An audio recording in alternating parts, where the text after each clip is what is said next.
I have a message for you today, my friends. I will get straight into it. It is time to make a radical shift at all levels in society. Many have been praying for revival, and the only revival that we're going to get in this age is Jonah's revival. It is about repentance. We are called to repentance. I am talking about repentance starting with leaders in government, in business, at home, in families, and in all strata of society, right down to the individual at home. Just as change started with Prophet Jonah before he got to Nineveh, the change will have to start with a religious leader. Without reformation in the church leadership, there is no salt to heal the world around us. Listen to these words. No one sews a patch of unshrunk cloth on an old garment. If it does, the new patch or the new piece will pull away from the old, making the tear worse. And no one pours new wine in old wine bags. Otherwise, the new wine will burst the skins, and the new wine and the wine skins will both be ruined. So, no, you cannot do that. You pour new wine in new wine skins. I get it. It is difficult for minds of people to entertain new truths. But there comes a time when the day of patching is over and recreating must begin.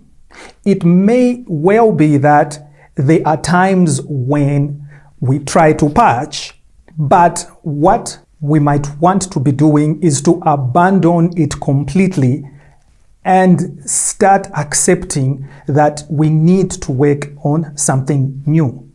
Just as Jesus pleaded with the people of that time, he is equally pleading with us in this time to have a certain amount of elasticity of our minds.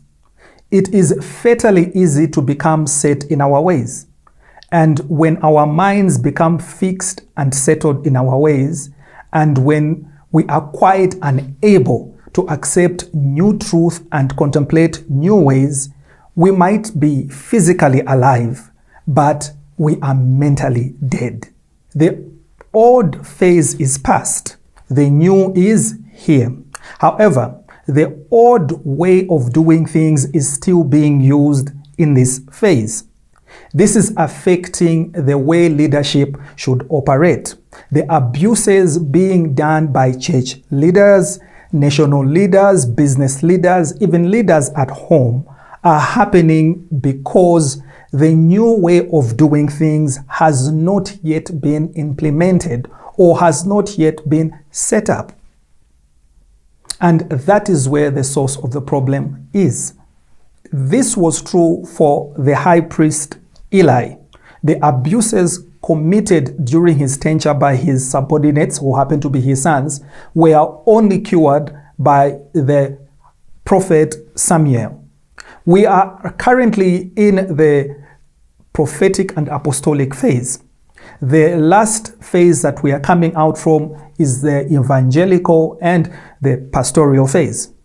This time is similar to Eli, the high priest's tenure of office. It is on its way out and the new order is here. However, it still lingers, and these people cannot see better than what they know. And that is where the problems are, and it is causing room for abuses. Now, let's come to resources. Right now, there are resources available for the new phase and none available for the old phase.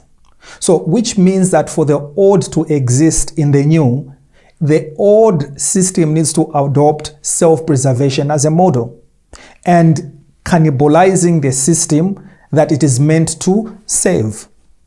In the same way that the children of Eli enriched themselves by taking the resources of the people they were meant to save.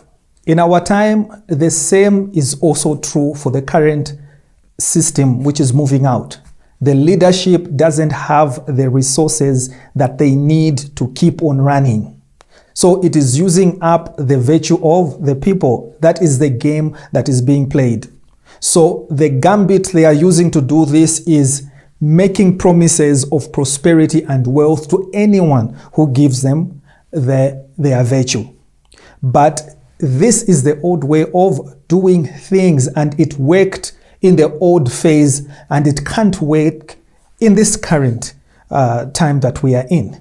The old flows from the model power, governance, and wealth centered in an individual and the cabal around that individual, while the new phase is about establishing the new systems that are going to take us into the new age.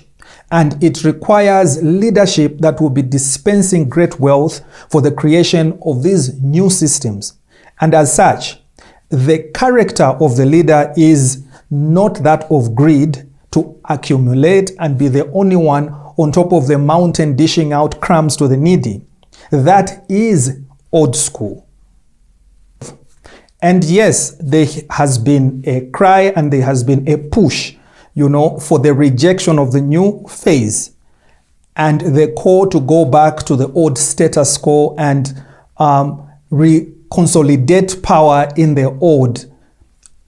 But that is not the solution, because this is the new phase and it calls for the transitioning into the new phase. So the capacity that is lacking in everyone that is supposed to be moving, transitioning from the old and getting into the new, that capacity that is lacking has to be taught so that they can develop and effectively be used to build the new systems. And that is what is crucial. Now is the time for creating instruments that will form the tools for leading and catering for the needs of the people in this time, and raising a leadership that utilizes the divine resources given for this time. In conclusion, there is need for a radical shift at all levels of society. There is no time to wait for another person, because this is all our responsibility. Understanding what is required of us in the times that we are living in. Trying to make sense of these times and understanding that God hasn't left us alone, but He sends us a message. And today, let us have a heart and ears to hear what God is doing and what God is actually saying. So even as I end, let us agree with God instead of fighting Him. This is Prophet Larry Mwansa, your faithful servant, bringing you the word that matters, a word in season. Shalom, shalom.